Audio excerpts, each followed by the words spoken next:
to Watchmen on the Pod.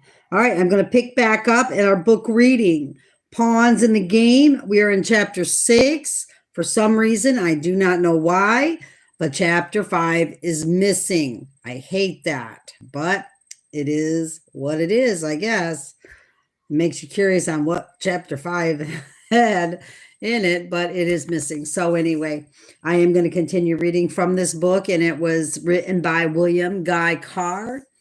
And it is Pawns in the Game. If the dogs interrupt, I ask you ahead of time to please forgive me. They are just creatures of habit. You know, they're animals. They're not people. They don't know any better. All right, chapter 6, monetary manipulation. When the Rothschilds obtained control of the Bank of England following Nathan's spectacular financial killing in 1815, he and his associates insisted that gold be made the only base for the issuance of paper money. In 1870, the European bankers experienced a little annoyance in their control system due to the fact that in America, a considerable amount of silver coin was used. The European bankers decided that silver must be demonetized in the United States, as that time England had much gold and very little silver. America had much silver and very little gold. The bankers on both sides of the Atlantic knew that while this difference continued, they could not obtain an absolute control of the economy of the nation and absolute control in the essential for the success of big-scale manipulation. The European international bankers sent Ernest Seed over to America and placed at his disposal in American banks $500,000. With which to bribe key members of the American legislature. In 1873, at the instigation of the bankers, their agents introduced a bill innocently named A Bill to Reform Coinage and Mint Laws. It was cleverly drafted. Many pages of writing concealed the real purpose behind the bill. The bill was sponsored by none other than Senator John Sherman, whose letter to the House of Rothschild has already been referred to. Sherman was supported by Congressman Samuel Hopper. After Senator Sherman gave a very plausible but misleading report regarding the purpose of the bill, it was passed without a dissenting vote. 3 years passed before the full import of the bill began to be realized. It was a camouflaged bill to demonetize silver. President Grant signed the bill without reading the contents after he had been assured it was just a routine matter necessary to make some desirable reforms in the coinage and monetary laws. According to the congressional record, none but the members of the committee which introduced the bill understood its meaning. Excuse me. The international bankers considered the passage of the bill so essential to their plans to obtain absolute control of the monetary system of the United States that Ernest Seed was instructed to represent himself as an expert on coining of money. After organizing the formation of a committee favorable to his master's objectives, he sat in the committee in a professional advisory capacity and helped draft the bill in accordance with the Rothschilds' instructions. Congressman Samuel Hooper introduced the bill in the House on April 9th. I'm so sorry. Why am I stuttering? Congressman Samuel Hooper introduced the bill in the House on April 9th, 1872. He is recorded as saying, Mr. Ernest Seed of London, a distinguished writer, has given great attention to the subject of mints and coinage. After examining the first draft of the bill, he furnished many valuable suggestions which has been incorporated into the bill. Mr. John R. Elsom, in his book, Lightning Over the Treasury Building, on page 49, declares, according to Seed's own statement made to his friend, Mr. Frederick L. Luckenbach, of Denver, Colorado, who has under oath given us the story. He said, "I saw the committee of the House and Senate and paid the money and stayed in America until I knew the measure was safe." In 1878, a further withdrawal of currency and restricting of credits caused 10,478 businesses and banking failures in the United States. In 1879, the issuance of more coins at the insistence of Congress halted the artificially created recession and reduced business failures to 6,658. But in 1882, the secret power behind the international affairs issued orders that there was to be no more pussyfooting. They reminded their banking associates in the States that sentiment has no place in business. These admonishments produced results as spectacular as they were drastic. Between 1882 and 1887, the per capita money in circulation in the United States was reduced to $6.67. This action increased the total business failures from 1878 to 1892 to 148,703, while proportionate foreclosures were made on farms and private dwellings. Only the bankers and their agents who made the loans and took foreclosures proceedings benefited. It would appear that the international bankers were deliberately creating conditions of poverty and despair in the United States in order to produce conditions which would enable their instrument, the World Revolutionary Party, to recruit revolutionary forces. This accusation is supported by a letter issued to all American bankers by the American Bankers Association. It has been proved that this association was intimately affiliated with Rothschild's European monopoly, if not actually controlled by the House of Rothschild at that time. The letter reads, March 11th, 1893. Dear Sir, the interests of the National Bank require immediate financial legislation by Congress. Silver certificates and Treasury notes must be retired. The national bank notes, upon a gold basis, made the only money. This will require the authorization of new bonds in the amount of $500 million to $1 billion. Wow. As the basis of circulation. You will at once retire 1/3 of your circulation and will call 1/2 of your loans. Be careful to create a money stringency among your patrons, especially among influential businessmen. The life of the national banks as fixed and safe investments depends upon immediate action, as there is an increasing sentiment in favor a government legal tender and silver coinage. This command was obeyed immediately, and the Panic of 1893 was created. William Jennings Bryan tried to counteract the bankers' conspiracy, but once again the public believed the false accusations circulated in the press by the bankers' propagandists. The man in the street blamed the government. The average citizen never even suspected that the part the bankers had played in creating chaos in order to feather their own nest. William Jennings Bryan was unable to do anything constructive. His voice, like the voices of many other honest and loyal citizens, was a voice crying in the wilderness. In 1899, J.P. Morgan and Anthony Drexel went to England to attend the International Bankers Convention. When they returned, J.P. Morgan had been appointed head representative for the Rothschilds' interest in the United States.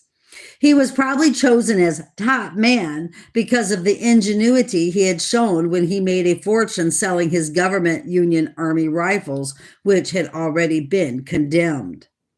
As the result of the London Conference, J.P. Morgan and Company of New York, Drexel and Company of Philadelphia, Greenfell and Company of London, Morgan Harris and Company of Paris, N.M. Warburgs of Germany and Amsterdam, and the House of Rothschilds were all affiliated. The Morgan Drexel combination organized the Northern Securities Corporation in 1901 for the purpose of putting the Heinz Morse Group out of business. The Heinz Morse controlled considerable banking, shipping, steel, and other industries. They had to be put out of business so the Morgan Drexel combination can control the forthcoming federal election. The Morgan Drexel combination succeeded in putting Theodore Roosevelt in 1901. This delayed the prosecution, which had been started against them by the Justice Department because of the alleged illegal methods used to rid themselves of competition. Morgan Drexel then affiliated with Kuhn Loeb and Company. To test their combined strength, it was decided to stage another financial killing. They created the Wall Street Panic of 1907. The public reaction to such methods of legalized gangsterism was sufficient to make the government take action, but the evidence which follows clearly proves how the public was betrayed. The government appointed a National Monetary Commission. Senator Nelson Aldrich was appointed head of the communism. He was charged with the duty of making a thorough study of financial practices and then formulating banking and currency reforms by submitting the necessary legislation to Congress. Aldrich is discovered afterwards was financially interested in the powerful rubber and tobacco trust. He was just about the last man in Senate who should have been entrusted with such a task. Immediately after his appointment, Aldrich picked a small group of trusted lieutenants, and they all departed for Europe.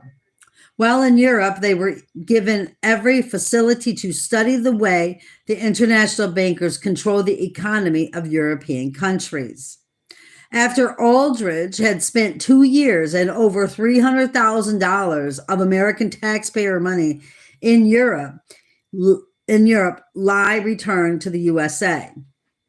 At the all the public received for their money was to be told by Aldrich that he hadn't been able to arrive at any definite plan which would prevent reoccurring financial panics, which had upset business, created unemployment, and destroyed many small fortunes in the USA since the Civil War. Aldrich was so close to the Rockefellers that J.D. Jr. married his daughter Abby. Prior to the tour of Europe, Aldrich had been advised to consult Paul Warburg. This Paul Moritz Warburg was a unique character. He had arrived in the USA as a German immigrant about 1902. It turned out afterwards that he was a member of the European financial house of M.M. Warburg and Company of Hamburg and Amsterdam. This company was, as we have seen, with the House of Rothschilds. Paul Warburg had studied international finance in Germany, France, Great Britain, Holland, and other countries before entering America as an immigrant. The USA proved to be his land of golden opportunity because, in no time at all, he purchased a partnership with Kuhn Loeb and Company of New York. He was voted a salary of $500,000 a year. One of his new partners was Jacob Schiff, who had previously purchased into the firm with Rothschild Gold. This Jacob Schiff is the man evidence will prove financed the terrorist movement in Russia in 1883 onwards to 1917. Excuse me. Schiff hadn't done too badly for himself and his backers. He had managed to achieve undisputed control over the transportation, the communication systems, and the supply lines in the United States. As has been proven, control of these is absolutely essential for successful revolutionary effort in any country. On the night of November 22nd, 1910, a private railway coach was waiting at the Hoboken, New Jersey railroad station. Senator Aldrich arrived with A. Piatt Andrews, a professional economist and treasury official who had been wined and dined in Europe. Shelton, Aldrich's private secretary, also turned up. He was followed by Frank Vanderlip, president of the National City Bank of New York. This bank represented the Rockefeller Oil Interest and the Coonloob Railway Interest.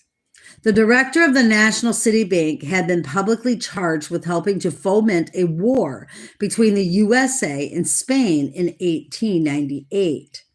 Regardless of the truth or otherwise of the charges, the fact remains that the National City Bank owned and controlled Cuba's sugar industry when the war ended. Others who joined Aldrich were H.P. Davison, senior partner of J.P. Morgan and Company, Charles D. Norton, president of Morgan's First National Bank of New York. I'm sorry, excuse me. These last three had been accused in the American legislature of controlling the entire money and credit of the USA. Last to arrive were Paul Warburg and Benjamin Strong. Warburg was so wealthy and powerful by this time that he is said to have inspired the famous comic strip Orphan Annie, in which Warbucks is featured as the most wealthy and influential man in the world, a man who can, when he so wishes, use his superhero or supernatural powers to protect himself and his interests. Benjamin Strong came into prominence during the preliminary manipulations of high finance, which led to the Wall Street panic of 1907. As one of J.P. Morgan's lieutenants, he had earned a reputation for carrying out orders without question and with ruthless efficiency. Aldrich's private coach was attached to the train. Newspaper reporters learned of this gathering of the men who controlled America's oil, finances, communications, transportations, and heavy industries.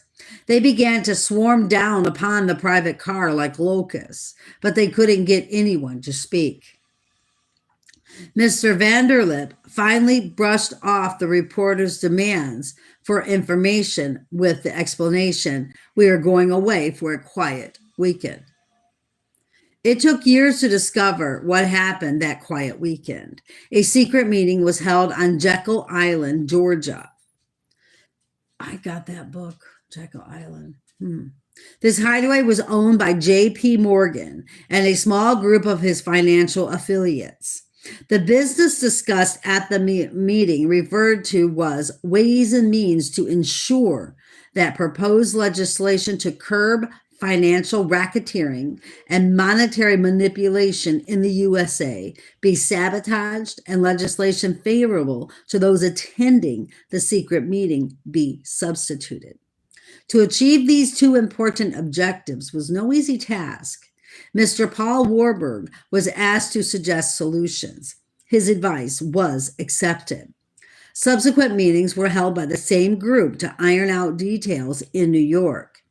The conspirators named their group the First Name Club because when meeting together, they always addressed each other by their first names to guard against strangers becoming interested should they hear the surnames of national and international financiers being spoken. To make a long story short, Aldrich, Warburg, and Company drew up the monetary legislation, which Aldrich ultimately presented as the work of his special committee. He had it passed by Congress in 1913 under the title the Federal Reserve Act of 1913. The vast majority of the American citizens honestly believed that this act protected their interests and placed the federal government in control of the nation's economy. Nothing is further from the truth. The Federal Reserve System placed the affiliated bankers in America and Europe in position to bring about and control World War I. This statement will be proved. World War I was fought to enable the international conspirators to bring about the Russian Revolution in 1917. And again, no mention of the Spanish flu. I just find that kind of odd, but that's me. These facts illustrate how history does repeat itself and why.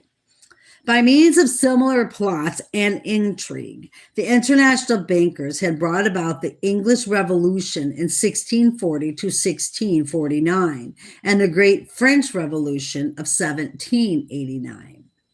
In 1914, the Federal Reserve System consisted of 12 banks, which had bought $134 million worth of Federal Reserve stock. According to the Congregational Record of May 29, 1939, 8,896, they had made a profit of, 896. They had made a profit of, what the world? $23,141,456,197. In 1940, the assets of the Federal Reserve were shown as $5 billion.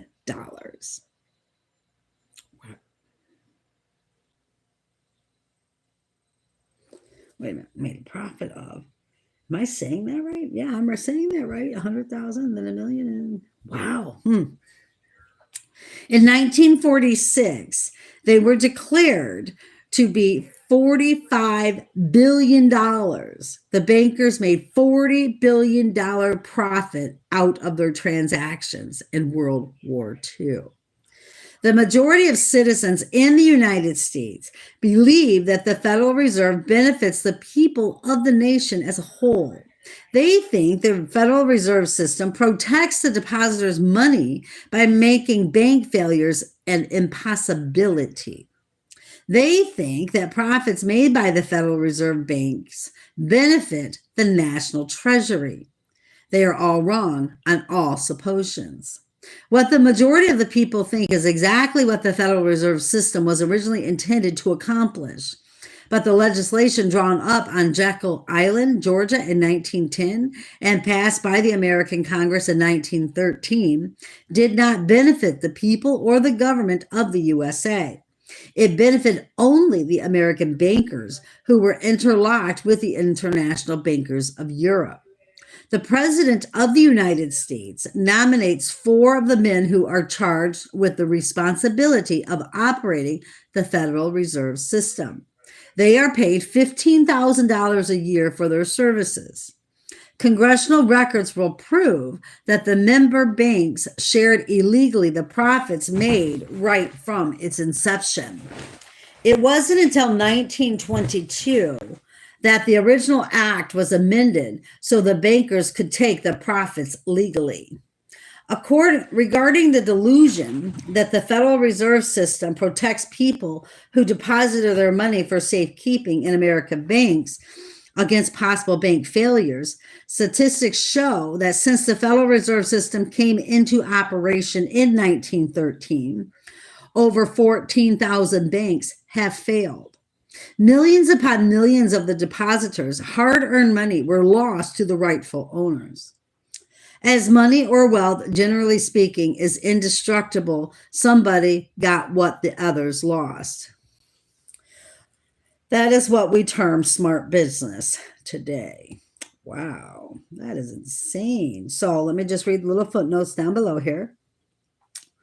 One, it says it was to aggravate the situation that agents of the international conspirators in America organized the gangs of stagecoach and train robbers to intercept shipments of gold being sent from various mines to the U.S. Treasury during this period. This connection between international bankers and the underworld will be proved to exist even today. Number 2, Gustavus Myers deals with J.P. Morgan's and his father's connections with the House of Rothschilds in much greater detail. And all Americans who wish to stop history repeating itself should read how they were sold down the river in the middle of the last century. It is explained in another chapter how the international bankers met in one section of London and planned policy, while the revolutionary leaders met in another and worked out the details of intrigue, which would put the wars and revolutions planned by the masterminds into effect. 3. Investigations in several countries already subjugated proved that the financial tycoons who owned and controlled the transportation systems on land and sea and affiliated industries deliberately brought about conditions which led to general strikes immediately prior to the date set for a revolutionary effort to take place.